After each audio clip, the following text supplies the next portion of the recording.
मध्य प्रदेश की राजनीति का सबसे धमाकेदार इंटरव्यू। आपके कद में एक बहुत बड़ा योगदान दिग्विजय सिंह का भी है। क्या ये सच है कि उस समय उन्होंने अपने दौर में उभर रहे, कहते हैं, सुपर सीएम महेश जोशी को दबाने के लिए कैलाश विजयवर्गीय को खड़ा किया था, ताकत दी थी आपको? तो इसलिए टीट फॉर टेट होता है संबंध। तो वो लोग कहते हैं कि जीतू पटवारी को आपका सहयोग है, वो तो आपकी दम पर चुनाव जीतते हैं। इस बार मैं जीतने नहीं दूंगा आपको। ये बता देता तो जीतू पटवारी जी आपको जीतने नहीं देंगे इस बार कैलाश जी। ये पॉइंट बिल्कुल उन तक पहुंचाया जाएगा। क्या हुआ नहीं है कि इस बार तो आधिकारिक तौर पर नहीं, लेकिन मारवा का होल्ड आपको दे दिया गया है और टिकट भी फाइनल आपके सिग्नेचर से होंगे। 160 सीट से ऊपर हम जीतेंगे 100%। 160। हम इस बातचीत में है कैलाश से जुड़े हर सवाल का जवाब। प्रदेश में जिम्मेदारी निभाने का मौका मिले तो कौन सी जिम्मेदारी संभालोगे? वहाँ कैलाश पर शिव विराजित हैं और यहाँ कहीं कैलाश की उम्मीदों पर शिवराज विराजित हैं। मैं रात को 2 बजे घर लौटा तो मैंने सोशल मीडिया ऐसे ही खोला तो फिर 55-56 मेरे को बधाई प्रदेश अध्यक्ष बनने की मिली। मैं यार मैं बन गया, मेरे को पता ही नहीं है, वो लोग बधाई दे। सीवियर अटैक था, यहाँ के डॉक्टर ऑपरेशन नहीं कर सकते थे। फिर वहाँ पर साधना जी भी आई, ऑपरेशन हुआ। तो हम लोग तो बाहर बैठे, 5-6 घंटे ऑपरेशन हुआ। 6 घंटे तक वो बैठ कर जाप करती रही साधना जी अब अंदर ऑपरेशन। ये मेरा व्यक्तिगत ऑब्जर्वेशन है। सिंधिया, मैंने पहली बार देखा था कि सिंधिया राजघराने के शख्स ने किसी दूसरे के पैर छुए थे। आपके पैर छुए थे महाराणा सिंधिया ने। दिग्विजय सिंह बड़े अच्छे मित्र हैं आपके, तो उनको आप बताते हो कि भैया ये क्या कर रहे हो, क्या कर रही है आपकी पार्टी? देखिए कैलाश विजयवर्गीय विद हेमंत चतुर्वेदी। नमस्कार, पंजाब केसरी देख रहे हैं आप और मैं हूं आपके साथ हेमंत चतुर्वेदी। हमारे देश में राजनीति एक बेहद ही दिलचस्प विषय है और इसे दिलचस्प बनाया है कुछ दिलचस्प किस्म के लोगों ने। और बात चाहे राष्ट्र की सियासत की करें या मध्य प्रदेश की सियासत की, एक बेहद ही दिलचस्प शख्सियत का नाम है कैलाश विजयवर्गीय, जो इस वक्त हमारे साथ मौजूद है। कैलाश जी, आपका स्वागत है पंजाब केसरी में। धन्यवाद जी। हम कैलाश जी के दिलचस्प होने का दावा यूं ही नहीं कर रहे। दरअसल पिछले लगभग 1 से 2 महीनों में जब चुनावी दौर में हमने लगातार इंटरव्यू लेना शुरू किया है, तो आप लोगों का प्यार यानी किस तरीके से उमड़ रहा है कि बार बार कमेंट करके लोग कह रहे हैं कि हमें अगला इंटरव्यू कैलाश विजयवर्गीय जी का चाहिए। तो आप लोगों की इस डिमांड को पूरा करने के लिए हम कैलाश जी के सामने आ गए हैं। धन्यवाद जी। कैलाश जी, आज मैं इंदौर आया था तो किसी से मेरी बात हुई यहाँ पे लोकल में किसी शख्स से, तो मैंने बताया कि मैं कैलाश जी का इंटरव्यू लेने आया हूँ। तो उसने एक शब्द कहा आपको लेकर कि मारवा का राजा। मैं यहाँ खुश करने के लिए नहीं बोल रहा, लेकिन वो शब्द ने मेरे दिमाग पे क्लिक किया। अगर मैं आपके बारे में इतना विशेष नहीं जानता तो शायद वो चीज मुझे क्लिक नहीं करती, लेकिन मैंने पता है आप देख, अभी जब वो पहचान आपने खुद से दूर भी नहीं की, बहुत छोटी किराना की दुकान से शुरुआत की थी आपने। तो मुझे लगता है कि लोगों के जहन में सबसे बड़ा सवाल तो एक यहाँ पे यही आ जाता है कि किराना की दुकान से अपने पिताजी के संग हाथ बटाने वाला आदमी, अगर आज आदमी इतना बड़ा नाम दे रहा है, मारवा का राजा कोई कह रहा है, मान के मत चलिए उस चीज को, लेकिन नो डाउट एक बहुत बड़ी पोजीशन आपने गेन की है, कैसे कर ली? देखिए, जो फकीर होता है वो भी राजा होता है जी, क्योंकि वो मस्त मिजाज का होता है। अब फकीर तो नहीं है, गेम तो बहुत किया है आपने। देखिए, फकीर के पास जो रहता है वो आपको भी अंदाज नहीं है। फकीर के पास वो ताकत होती है, वो शक्ति होती है, वो आत्मविश्वास होता है, वो आत्म शांति होती है कि वो अपना फक्कड़पन से जिंदगी जीता है।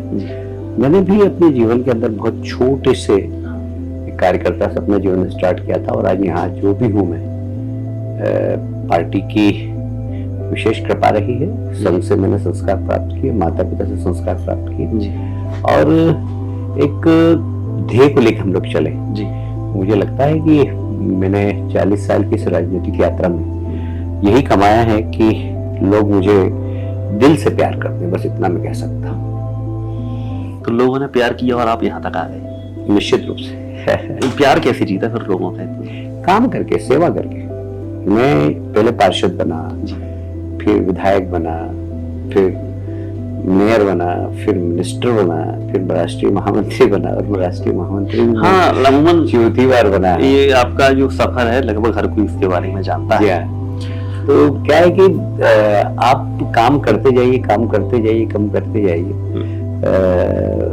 जहाँ लोग चयन करते हैं अच्छे कार्यकर्ताओं का, वहाँ आपका अपने आप सिलेक्शन हो जाता है। इसलिए मैं तो सब कार्यकर्ताओं से कहता हूँ कि काम करो, मुझे कुछ पद मिल जाए इसकी चिंता मत करो। हाँ, पद की चिंता ना करो, बिल्कुल मत करो। एक मैं हजारों लाखों दर्शक इस समय पंजाब केसरी को, हमारी रीच करोड़ों में है मंथली, तो मैं उन सबकी सवाल लेकर आया हूँ। तो मैं नहीं चाहता कि आज के इस इंटरव्यू के बाद आपके बारे में कुछ और रूमर बाकी रह जाए, तो मैं लगभग हर सवाल आपसे पूछूंगा। कुछ चीजें ऐसी हैं शायद आपको पसंद नहीं आएंगी, लेकिन कुछ आपको जवाब शायद आप जैसा आपको जवाब लगे आप वो दीजिए। अगर कुछ गलत है तो आप वो गलत पहलू भी सामने रख सकते हैं कि ये गलत है, ऐसा कुछ नहीं है। आपके कद में एक बहुत बड़ा योगदान दिग्विजय सिंह का भी है। क्या ये सच है कि उस समय उन्होंने अपने दौर में उभर रहे, कहते हैं सुपर सीएम महेश जोशी को दबाने के लिए कैलाश विजयवर्गीय को खड़ा किया था, ताकत दी थी आपको? नहीं, ऐसा कुछ नहीं। देखिए, मध्य प्रदेश की एक विशेषता है कि यहाँ पर राजनीतिक संबंध काफी व्यक्तिगत रूप से मधुर होते हैं जी। हमारे पूर्वज नेताओं ने भी इसमें बहुत बड़ी भूमिका अदा की है। मैंने देखा था कि पटवार जी और अर्जुन सिंह जी एक साथ बैठकर बातें करते थे। कैलाश जोशी जी तंबाकू बेचते थे और उनको देते थे, वो खाते थे। तो ये एक जो पर्सनल, मैंने कैलाश सारंग जी के गेट पर दिग्विजय सिंह को खड़े हुए देखा, दिग्विजय सिंह जी को। तो हमारे पर्सनल संबंध अच्छे, तो मेरे भी पर्सनल संबंध सबसे अच्छे। लेकिन आपके संबंध कुछ ज्यादा अच्छे हैं बाकी की जो बीजेपी नेता हैं उनकी अपेक्षा। अब देखिए, संबंधों का आप कोई नापतोल नहीं कर सकते जी। ऐसा है कि यदि आप कुछ करते हैं तो ही मैं कुछ करूंगा, अगर आप कुछ नहीं करेंगे तो मैं क्यों करूंगा। तो इसलिए टीट फॉर टेट होता है संबंध। तो वो लोग कहते हैं कि जीतू पटवारी को आपका सहयोग है, वो तो आपकी दम पर चुनाव जीतते हैं। नहीं, ऐसा ये सवाल मैंने उनसे भी किया था, तो उन्होंने नकारा नहीं, बोला हाँ मेरे बड़े भाई हैं, लेकिन ऐसा कुछ मतलब उन्होंने डायरेक्ट डिनाय नहीं किया था। देखिए, ऐसा है, मैं फिर इस बात को रिपीट कर रहा हूँ, हमारे संबंध सबसे अच्छे जी। और जीतू पटवारी से भी मेरे व्यक्तिगत संबंध अच्छे हैं। और इस बार मैं जीतने नहीं दूंगा आपको जी। ये बता दो। तो जीतू पटवारी जी आपको जीतने नहीं देंगे इस बार कैलाश जी, ये पॉइंट बिल्कुल उन तक पहुंचाया जाएगा। ठीक है, तो अब चुनावों पे हम आते हैं। चुनावों में एक बहुत इंपॉर्टेंट पहलू जो आपके संग जुड़ा हुआ है वो ये है, पिछले चुनाव में आप मध्य प्रदेश से थोड़े दूर थे और पिछले चुनाव में बड़ी बहुत सारी बनी थी, लेकिन मालवा में एक बहुत कमजोर प्रदर्शन के कारण लगभग 40% भी गेन नहीं किया था, 35% लगभग गेन किया था। 28 सीटें 66 में से भाजपा के हाथ में से सत्ता निकल गई। तो क्या इस बार उस डैमेज कंट्रोल करने के लिए अभी से कैलाश को झोंक दिया गया है कि जाओ? देखिए, पिछली बार मैं बंगाल में लगा हुआ था और बंगाल में ही काम कर रहा था और सिर्फ चुनाव के वक्त आया था यहाँ पर। क्योंकि बंगाल में भी काम थोड़ा सा डिफिकल्ट था और वहाँ मेरा रहना भी जरूरी था। तो मैं आया तो उसमें मुझे बहुत ज्यादा जवाबदारी मिली नहीं, मेरे पास समय भी कम था। वो नोटिस तो इसलिए मैंने जितना कर पाया उतना कर पाया, पर इस बार मैं 6 महीने पहले से सक्रिय देख रहे हैं। और व्यस्तता को मैं अच्छी तरीके से देख रहा हूँ। और ये मैं दावे से कह सकता हूँ कि इस बार हम रिकॉर्ड ब्रेक करेंगे। मालवा में क्या कर लेंगे, अब कितना गेन कर लेंगे? हम मालवा निमाड़ दोनों में 90% सीट जीतेंगे। 50+ हो जाएगा? 100% होगा, 100% होगा। ये सोर्सेस की खबर है, ये अफवाह नहीं है कि इस बार तो आधिकारिक तौर पर नहीं, लेकिन मालवा का होल्ड आपको दे दिया गया है कि टिकट भी फाइनल आपके सिग्नेचर से होंगे, ऐसा? ना, देखिए हमारे यहाँ, हमारे यहाँ बिल्कुल एक जो नेतृत्व है वो सामूहिक नेतृत्व है जी। और इसलिए हम लोग सब बैठ के तय करते हैं। पर चूंकि मैं यहाँ ज्यादा काम करता हूँ तो मेरी सलाह थोड़ी सी मानी जाती है। कहा मुझे पार्टी के एक नेता ने ही बताया था कि अगर पिछली बार कैलाश अगर जुटे रहते अपनी कैलाश विजयवर्गीय तो शायद बीजेपी ये 10-15 सीटों से पीछे नहीं नहीं होती। थोड़ा सा ये बात सही है क्योंकि मैं पिछली बार मैं टिकट में बोला, मेरे पास समय भी कम था, तो मैं घूमा भी नहीं था मालवा से, तो मैं किसी के ऊपर टिप्पणी भी नहीं कर सकता था। तो अब मैंने, ये बात सही है कि मैं कोशिश कर रहा हूँ कि यहाँ पर जीतने वाले उम्मीदवार को टिकट मिले। मैं अपनी बात रखता हूँ, कभी कभी मानी जाती, कभी कभी नहीं मानी जाती, पर हम निश्चित रूप से मालवा में 90% सीट जीतेंगे। पूरे प्रदेश में क्या गेन करेगी बीजेपी? कितनी सरकार बनने के कितने चांस हैं? 160 सीट से ऊपर हम जीतेंगे 100%। 160? हम चुनाव के बाद भी एक बार बात करेंगे। श्योर करेंगे। ठीक है, एक बहुत अच्छा पहलू है, विषय है, जब लास्ट चुनाव में भाजपा की सरकार नहीं बन पाई थी तो उन 15 महीनों में आपको लेकर एक बहुत अच्छा विषय लगातार चर्चाओं में रहता था। आप कहते थे कि जिस दिन ऊपर से इशारा मिल जाएगा सरकार बन जाएगी। हाँ, मतलब हाँ, तो मेरा ये है कि फर्ज कीजिए इस बार भी अगर इतिहास को दोहराता है, 160 की जगह 106 बन जाती हैं, तो भी आप कुछ ऐसा तैयारी है? देखिए, मैं आपके प्रश्न को काल्पनिक प्रश्न मानता हूँ, मेरा कॉन्फिडेंस हो चुका है ना, एक बार हो चुका है ना ये कभी कोई एक्सीडेंट हो जाए तो रोज एक्सीडेंट थोड़ी होते हैं, कभी कभी एक्सीडेंट हो जाता है, उसके बाद आदमी संभल के चलता है। पिछली बार एक एक्सीडेंट था, जब हम संभल के चल रहे हैं, और आप कह रहे हैं 160 से कम सीट नहीं आएगी, जो लहर है, आपने पता नहीं आज के वो अलग अलग चीजें देखी, पर जिस तरीके से जनता और विशेषकर महिलाएं स्वागत कर रही है और बहुत प्यार दे रही है, मैं दावे से कह रहा हूँ कि 160 सीट आएगी। 160 सीट आएंगी। आपके मन में है इस बार विधानसभा चुनाव में उतरने का कुछ? देखिए, मैं तो अभी मत बोलना कि मैं पार्टी का कार्यकर्ता हूँ जो जिम्मेदारी देगी, ये तो सब बोलते हैं। नहीं, मेरी लड़ने की इच्छा है, तो पहले मना कर चुका हूँ, पार्लियामेंट का ही मैंने मना कर दिया था, विधानसभा का ही मैंने मना। तो चुनाव नहीं लड़ेंगे? देखिए, फिर मैं कहूंगा कि मेरी इच्छा नहीं है, पर अगर पार्टी अगर कहेगी नहीं आपको लड़ना ही है, तो मैं किसे मना कर सकता हूँ? फिर हमारी जवाब सुनने में आया था कि आप राज्यसभा में जाने का भी मन है आपका? राज्यसभा का ही मैंने मना किया। अच्छा। मुझे अमित भाई ने, अनिल दवे जी की डेथ हुई, उसके बाद मुझसे पूछा राज्यसभा जाना, मैंने क्या मना किया? मैंने क्या नहीं, मैं जो काम कर रहा हूँ वो ठीक है, और उस समय मैं बंगाल में था, तो अब पूरा संगठन को समर्पित कर दिया? हाँ, मैंने अपने आप को संगठन के लिए समर्पित कर दिया। ये एक बहुत अच्छा विषय है, क्योंकि जब भी कोई नेता संगठन में अच्छा काम करता है तो उसको इनाम के तौर पर सत्ता में हिस्सेदारी मिलती है, सरकार में हिस्सेदारी मिलती है, और आपके संग उल्टा ही होता चला जा रहा है। आपने 3 सीएम एक बार अनुमान, मतलब मध्य प्रदेश में, नो डाउट लोग क्रेडिट देते हैं इस चीज का। मालवा में भाजपा ने हमेशा मजबूत रही है, उसका क्रेडिट कैलाश विजयवर्गीय के माथे पर सजता है।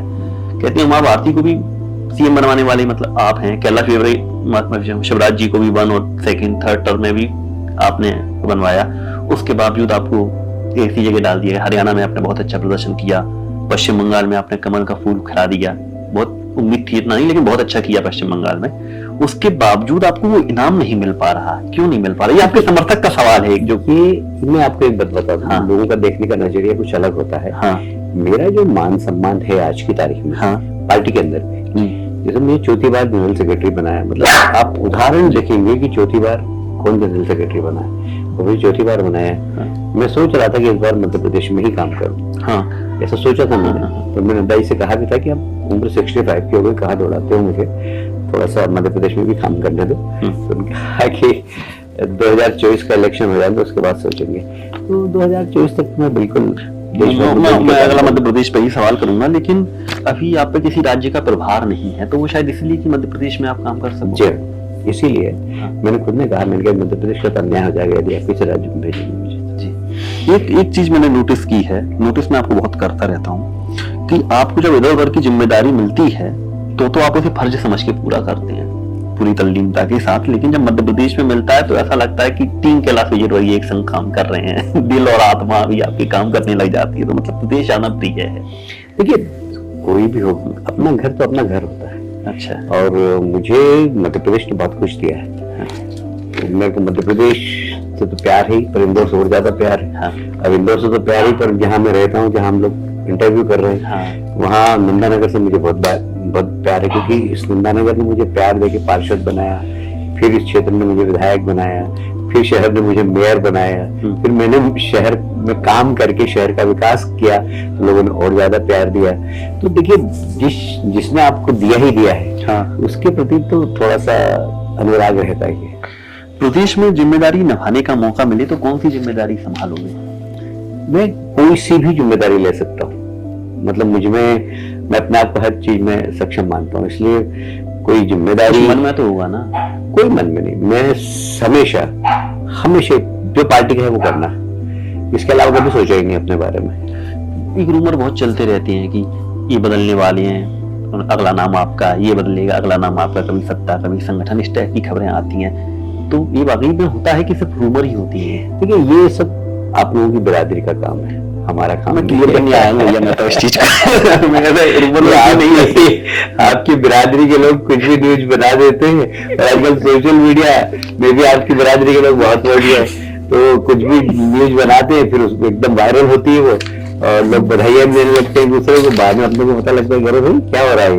अभी एक दिन मैं रात को 2 बजे घर लौटा तो मैंने सोशल मीडिया ऐसे ही खोला तो अभी 55-56 मेरे को बधाई प्रदेश अध्यक्ष बनने की मिली। मैं कहा, यार मैं बन गया, मेरे को पता ही नहीं, वो लोग बधाई दे फिर मैंने देखा कि कहाँ से जनरेट हुआ ये। फिर एक कोई पोर्टल था किसी पत्रकार का, उसने कह दिया कि कैलाश जी अब प्रदेश अध्यक्ष बन रहे हैं, तो उन्होंने बधाई दे दी। तो वो उस पोर्टल ने इस प्रकार की हवा फैलाई कि हमारे शिवचिंतकों ने मुझे बधाई दे दी। तो अब ऐसा है कि ये तो सब आपकी बिरादरी के लोग करते रहते हैं। लेकिन आप देखो, मैं खुद को तो नहीं कर रहा, लेकिन हाँ ऐसी जो बिरादरी हो कि आप बड़े प्रिय हो, आपका नाम तो 3-4 महीने में चलना ही है एक बार। मध्य प्रदेश में ऐसा सिस्टम बना के ही रखा है। मेरे एक बहुत अच्छे मित्र है और मैं उनको वो सम्मान भी देता हूँ।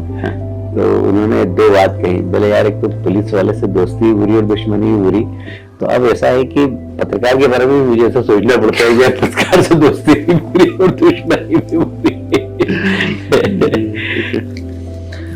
एक सवाल है, हम शिव और कैलाश की कल्पना करते हैं तो एक तस्वीर बन जाती है कि कैलाश पर्वत पर शिवजी विराजमान है।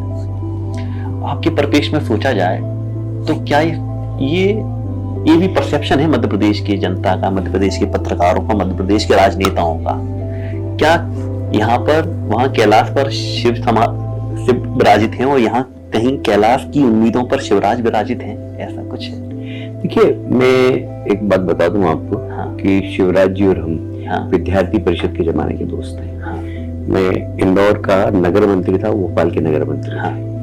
उस समय वो प्रचारक निकले, फिर तो प्रचारक हमारे यहाँ जो प्रचारक निकल जाता है उसका प्रमोशन फटाफट होता रहता है। फिर तो प्रदेश के महामंत्री बन गया, मैं सह मंत्री बना विद्यार्थी परिषद का। तब चले कि हमारी साथ में, हम युवा मोर्चे में भी साथ में रहे, फिर वो राष्ट्रीय महामंत्री बने तो मैं भी यहाँ पर मिनिस्टर था। तो हम लोग आपस में बड़े अच्छे दोस्त रहे शुरू से, और इसलिए वो मेरी मदद करते हैं, मैं उनकी मदद करता हूँ हमेशा शुरू से। पर अब क्या है कि राजनीति में कभी कभी कुछ ऐसा नैरेटिव बन जाता है।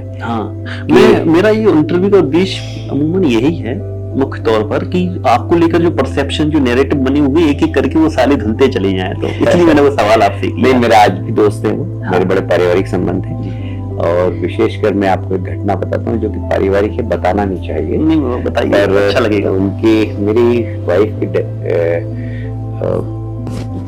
बाईपास हुआ था जी। तो जब हार्ट अटैक आया तो दोनों पति पत्नी एकदम मीटिंग, कैबिनेट की मीटिंग चल रही थी, छोड़कर आए। फिर हम लोगों ने यहाँ पर बैठ के प्लान बनाया, फिर हम उनको मुंबई ले गए। सीवियर अटैक था, यहाँ के डॉक्टर ऑपरेशन नहीं कर सकते थे। फिर वहां पर साधना जी भी आई, ऑपरेशन हुआ। तो हम लोग तो बाहर बैठे, 5-6 घंटे ऑपरेशन हुआ। 6 घंटे तक वो बैठकर जाप करती रही साधना जी जब अंदर ऑपरेशन हुआ। हमने पानी दिया, पानी भी नहीं पिया उन्होंने। तो ये हमारी एक आंतरिक हम लोगों के संबंध है। हम लोग भले कुछ भी कहें, अब मैं ये ऋण कभी बोल सकता हूँ साधना जी का कि मेरी पत्नी ऑपरेशन थिएटर में थी, और हालांकि मैंने भी नहीं पिया था पानी उस वक्त, पर उन्होंने पानी नहीं पिया उस वक्त, पूरे समय जाप करती रही। तो हम लोगों की इस प्रकार की केमिस्ट्री है, पर लोग कुछ भी करते रहते हैं, बोलते रहते हैं, उससे कोई फर्क नहीं पड़ता। मतलब शिवराज और कैलाश में किसी भी तरह का कोई डिस्प्यूट नहीं है? बिल्कुल नहीं। देखिए, मेरी एक आदत है, मेरा बेटा विधायक है, जिसमें कभी उससे डे टू डे वर्किंग के बारे में कभी उससे बातें नहीं करता जी। वो मुझसे कुछ पूछता है तो मैं उसको सलाह देता हूँ, अदरवाइज नहीं।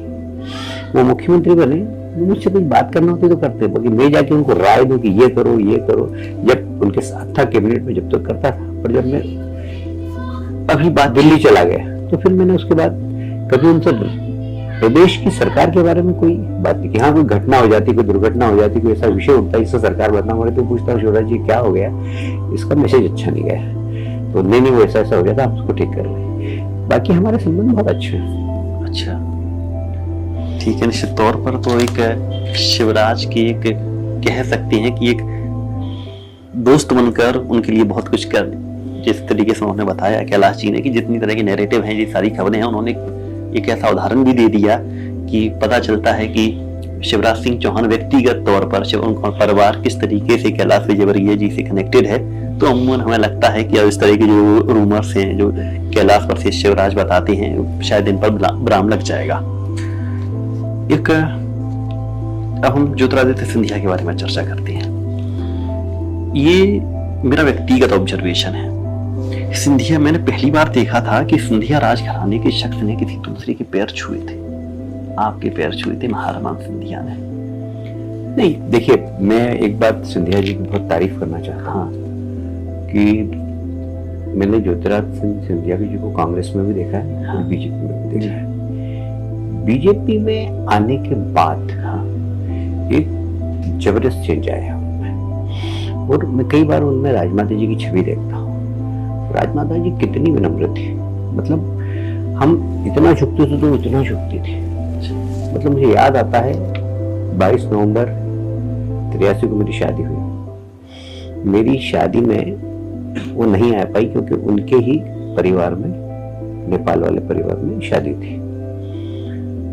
फिर वो सावन में आई यहाँ पर और मुझे फोन आया कि राजमाता जी आ रही, आपके घर आना चाहती। तो मैंने कहा, उस समय आप क्या थे? मैं उस समय स्थायी समिति का अध्यक्ष था। घर आना चाहती है आपकी। तो मैंने कहा अच्छा। तो मैं फिर लेने गया उनको रेजिडेंसी पे। बोले मैं आपकी शादी में नहीं आई थी, तो मुझे घर आने की, आप क्या खाएंगे? बोले मैं खाऊंगी कुछ नहीं, मेरे उपास चल रहा है, मैं महाकाल के दर्शन करूंगी और उसके बाद आपके फिर उसके बाद ही कुछ खाऊंगी।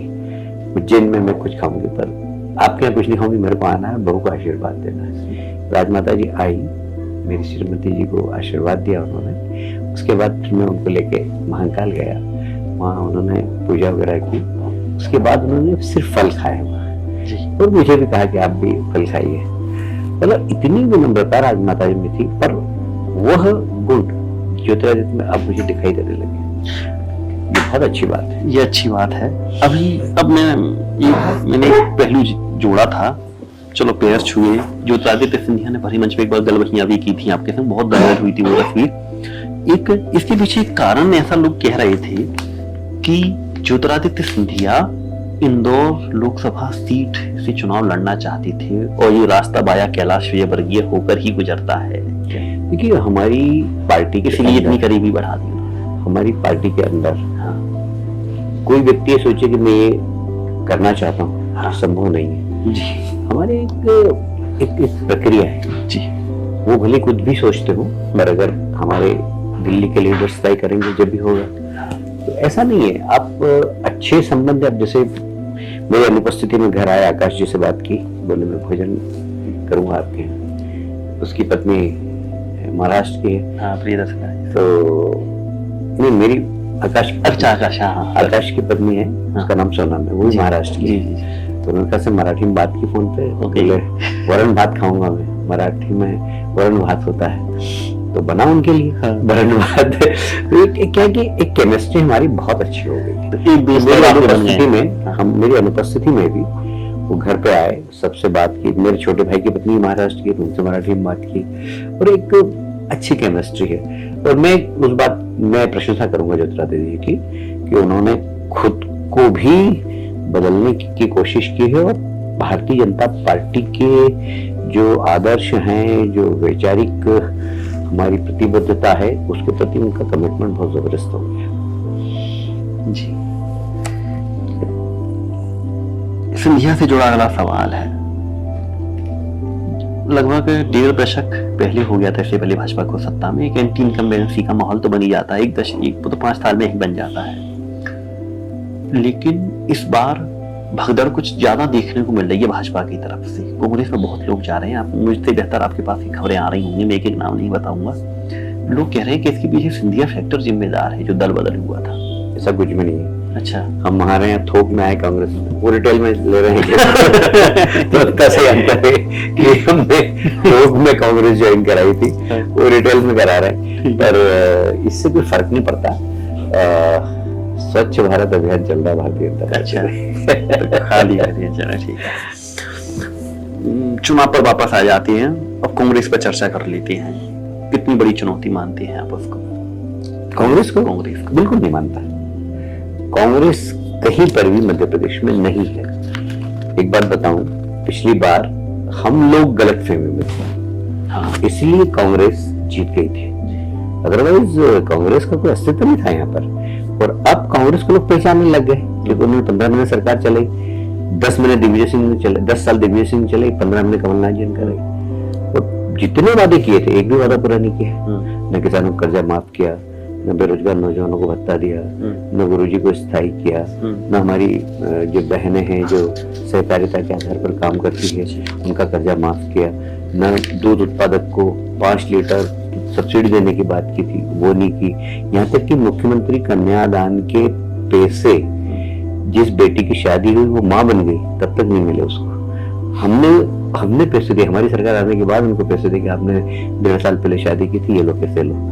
तो जो आदमी मुख्यमंत्री कन्यादान के पैसे जो सरकार खा जाए, उस सरकार के साथ देखिए एक बहुत छोटा शब्द है पर बहुत बड़ा है, विश्वसनीयता। आज मोदी जी की देश के अंदर विश्वसनीयता है, भारतीय जनता पार्टी की विश्वसनीयता है, शिवराज जी की विश्वसनीयता है, प्रदेश में भारतीय जनता पार्टी की विश्वसनीयता है।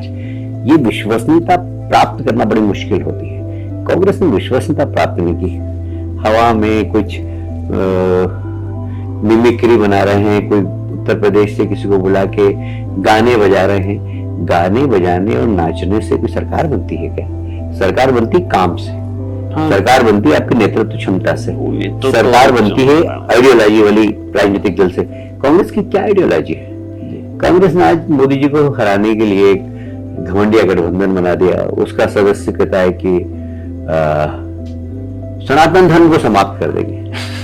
अब बताइए कैसी मूर्खों जैसी बात कर रहे हैं। इस देश के अंदर खून आए, शक आए, मुगल आए, अंग्रेज आए, सनातन को धर्म को समाप्त कर सकता है क्या? आज सनातन धर्म की मान्यता को सारा विश्व स्वीकार कर रहा है। योगा इसका सबसे बड़ा उदाहरण है। बिल्कुल, जब प्रधानमंत्री जी ने आह्वान किया सारी दुनिया के अंदर, तो लोग अब देखिए अभी G20 में जी प्रधानमंत्री जी ने अध्यक्षता की, 140 करोड़ जनता की मान सम्मान बढ़ाया उन्होंने, क्योंकि दुनिया की सारी ताकतें उनके दाएं बाएं बैठी थी और वो बीच में बैठकर अध्यक्षता कर रहे थे। हमें तो मतलब घमंड हुआ एक तरीके से देख के प्रधानमंत्री को। और वहां पर उन्होंने क्या दिखाया? कोणार्क का मंदिर। पहले लोग ताजमहल दिखाते, ताजमहल दिखा रहे थे, आज कोणार्क का मंदिर। हमारी संस्कृति दिखाई उन्होंने, हमारे संस्कार दिखाए हमारे, और लोग उससे प्रभावित होकर गए। मुझे बहुत अच्छा लगा जब महात्मा गांधी जी की समाधि पे सब लोग गए तो जूते बाहर उतारे। आप पुराने चित्र उठा के देखिए, कोई नेता आता था जूते पहने मैंने करता था, उन्होंने सबके जूते उतरवा दिए और सीधे सारी दुनिया उनके पीछे चल रही थी, वो आगे आगे चल रहे थे और जूते उतार के। वैसे मजाक में एक कार्यकर्ता ने बोला, जैसा लगता है कि प्रधानमंत्री का 10 साल रहना इन सबको नवरात्रि का उपवास भी करा। तो प्रधानमंत्री जी की नेतृत्व क्षमता बड़ी जबरदस्त है भाई। वो हमारे जो देश के संस्कार, संस्कृति, सनातन धर्म, इसके प्रति कमिटमेंट। एक मैं फिर कांग्रेस से बाद में चर्चा में आऊंगा। आपने प्रधानमंत्री की बात छेड़ दी है तो मैं एक सवाल और, लोग कहते हैं कि आप MP के चुनिंदा 1-2 नेता में से ऐसे हैं जिससे प्रधानमंत्री डायरेक्ट बात करते हैं। नहीं, देखिए प्रधानमंत्री जी किसी से भी बात करते हैं। अच्छा, वो बहुत बड़े दिल के इंसान है। मतलब मेरे से तो अनेक बार की है। हाँ। और रात को 2 बजे भी की और 3 या 4 नेताओं में से आप अकेले ऐसे हैं। नहीं ऐसा नहीं, मतलब वो किसी से भी बात करते हैं। मतलब ये उनका बड़प्पन है ये कि कार्यकर्ता को मनोबल बढ़ाना। कभी जैसे मैं बताता हूँ आपको, बंगाल का चुनाव का रिजल्ट जैसा हम चाहते थे वैसा नहीं हुआ जी। उनका फोन आया, कैलाश निराश होने की जरूरत नहीं, 4 थी अपन ने 78 लिया, जो कम है, निराश में था ना यार। तो ये देश का प्रधानमंत्री फोन करता है तो ये बहुत बड़ी बात है, अपने कार्यकर्ता की पीठ थपथपाना। यदि कुछ काम हो, अच्छा काम करो तो पीठ पर थपथपाते, कोई गलत गलती हो जाए तो डांटते। आपको कुछ भरोसा तो दिया हुआ कैलाश जी करेंगे जी? कुछ भरोसा, जैसे पीठ थपथपाई तो आदमी जब किसी को पीठ थपथपाता है तो कहता चिंता मत कर, मैं ये भी चीज दूंगा तुझको। मुझे बताइए, मैं 4थी बार राष्ट्रीय महामंत्री बना हूँ। अच्छा, ये जनता पार्टी में महामंत्री का पद बहुत महत्वपूर्ण। बिल्कुल, कांग्रेस तो मतलब महामंत्री कितने होते हैं, किसी महामंत्री से पूछ लो तो उसको ही नहीं पता जी। कांग्रेस के किसी महामंत्री से, और एक दूसरे को पहचानते भी नहीं हो कि यार तुम महामंत्री, अच्छा जो नहीं महामंत्री, हाथ मिलाते। हमारे 8 महामंत्री हैं और 8 महामंत्री पूरे देश के अंदर भ्रमण करते हैं। मैं पूरा देश घूम कर आया हूँ एक महामंत्री के हैसियत से। देखिए कि राज्य में हम 3-3 दिन बैठते हैं, फिर प्रधानमंत्री हमारे साथ 3, 4, 5 महीने में आधा दिन बैठते हैं। मतलब 3 बजे हमको बुलाते हैं, 3 बजे से लेकर रात को 10, 11, 12 बजे तक, जब तक हम लोगों के सवाल जवाब प्रश्न ये नहीं हो जाते तब तक बैठते हैं। रिपोर्टिंग सीधी प्रधानमंत्री को है, खुद ही बैठते हैं ना हमारे साथ। जी जी जी। प्रधानमंत्री जी खुद ही, हम 8 महामंत्री होते हैं और संगठन मंत्री होते हैं, प्रधानमंत्री जी होते हैं और अध्यक्ष जी होते हैं, नड्डा जी। वापस हम बहुत छोटी सी टिप्पणी लूंगा मैं, हम कांग्रेस की बात कर रहे थे, आपने कांग्रेस की 100 कमियां बता दी आपने। तो अब चूंकि अभी थोड़ी देर पहले जब हमने इंटरव्यू की शुरुआत की थी तो आपने कहा आप कांग्रेस की तो बड़े अच्छे मित्र हैं आपके, दिग्विजय सिंह बड़े अच्छे मित्र हैं आपके, तो उनको आप बताते हो कि भैया ये क्या कर रहे हो, क्या कर रही है आपकी पार्टी? नहीं देखिए, मित्रता की एक अपनी मर्यादा, लेकिन चुनाव नहीं जीतने दोगे। सवाल ही नहीं भाई, जिस मिशन के लिए हम लोग लगे हुए हैं वो कैसे हम उससे हट सकते हैं? अच्छा। हाँ मतलब देखिए, आप अगर आप देखेंगे दोनों के बयान निकाल के देख लीजिएगा। हाँ। मैं कभी दिग्विजय सिंह जी को छोड़ता नहीं और वो मुझे कभी नहीं। वो तो कहते फिक्स रहता है लोगों का। बिल्कुल नहीं, नहीं रहता, बिल्कुल भी नहीं, एकदम फिक्स नहीं होता है। हाँ। और मैं आपके माध्यम से सबको कहना चाहता हूँ कि हमारी आइडियोलॉजी कैसी भी हो, हाँ, पर हमारे व्यक्तिगत संबंध बहुत अच्छे होना चाहिए और किसी के व्यक्तिगत मामले में कभी बोलना भी नहीं चाहिए। मैं क्योंकि इसलिए कह रहा हूं मैं कि मैं बंगाल में रहा, बंगाल में मैंने देखा वहाँ राजनीति नहीं, वहाँ युद्ध है। बिल्कुल, वो तो वहाँ तो युद्ध लड़ा जाता है और यदि आपको कभी कोई परिचित टीएमसी का बंदा मिल जाए तो देख के इधर का मुंह कर लेता है। एक बात सुनाकर मैं अपनी बात खत्म करता हूँ। एक मिस्टर भट्टाचार्य थे, वो कलकत्ता के मेयर थे जी, मैं इंदौर का मेयर था। ऑल इंडिया मेयर काउंसिल का मैं चेयरमैन था, वो मेरे वाइस चेयरमैन थे। वो मिनिस्टर बने टीएमसी सरकार में। मुझे कलकत्ता एयरपोर्ट पे दिखे तो ऐसा यू टर्न हो गए वो एकदम मेरे को देख के और चले गए सीधे, और अंदर नहीं आए वो, मतलब वेटिंग मतलब मध्य प्रदेश की बहुत अच्छी है लॉन्च में। वो एकदम मेरे को देख के एकदम घबरा के चले गए। फिर एक ही जहाज में हम गए। जब उन्होंने इस प्रकार का रुख किया तो मैंने भी जहाज में, मैंने देखा, मैंने भी इधर का मुंह कर लिया। तो जैसे ही उतरे हम दिल्ली में उतरने के बाद वो मेरे पास आ गए, अरे कैलाश भाई, यार कलकत्ता में तो आप मेरे को देख के भाग गए। अरे छोड़ो यार, बंगाल की बात, हम तो यहाँ की बात करते हैं। मतलब आदमी इतना घबराता है वहां ममता जी के नाम से, उनकी पार्टी का ही, कि वो आपसे बातें नहीं करना चाहता है। तो यहाँ पर कम से कम ऐसा तो नहीं है। यहाँ कुछ भी बात हो तो मतलब एक दूसरे के व्यक्तिगत पारिवारिक काम में यदि कुछ भी होगा तो हम एक दूसरे की मदद करेंगे। जी, बिल्कुल मदद करेंगे।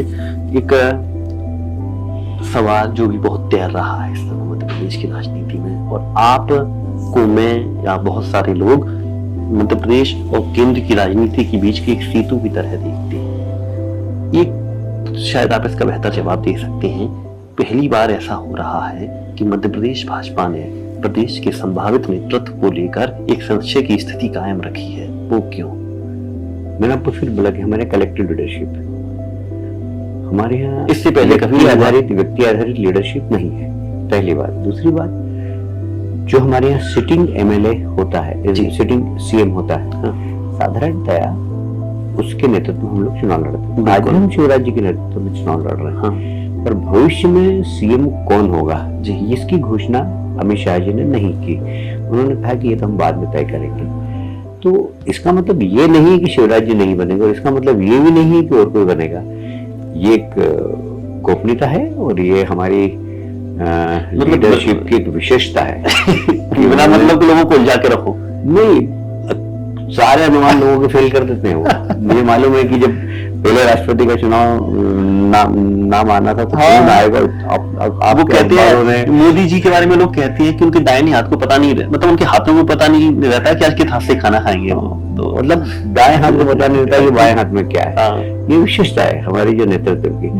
कितने अनुमान लगाए थे लोगों जी, किसी ने कहा सुमित्रा महाजन जी राष्ट्रपति बन रही है, किसी ने कहा कौन बन रहा है राष्ट्रपति, और एकदम ऐसा नाम आया कि लोग आश्चर्यचकित रह गए। ये एक विशेषता है हमारे नेतृत्व की कि उनको पकड़ पाना बहुत मुश्किल है। बिल्कुल बिल्कुल तौर पर, और आप नेतृत्व के संग बैठे हैं तो कोशिश तो हमने की बहुत कुछ हद तक पकड़ने की आपको, लेकिन बहुत कुछ पीछे छूट ही गया।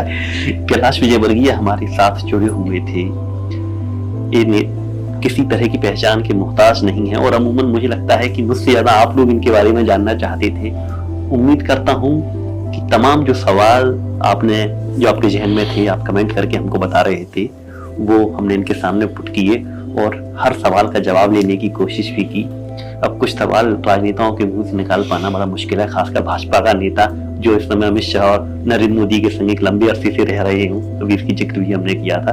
तो कैलाश जी, आप हमारे संग चर्चा में जुड़े, बहुत बहुत स्वागत। धन्यवाद जी, बहुत बहुत धन्यवाद। तो कैलाश विजयवर्गीय ने अभी तमाम सवालों के यहाँ पर जवाब दिए। उम्मीद करते हैं कि आपको उनसे जुड़े हुए तमाम सवालों के जवाब मिल चुके होंगे और जो प्रक्षेपण लगातार उनको लेकर बन रहे थे वो भी क्लियर हो गए होंगे।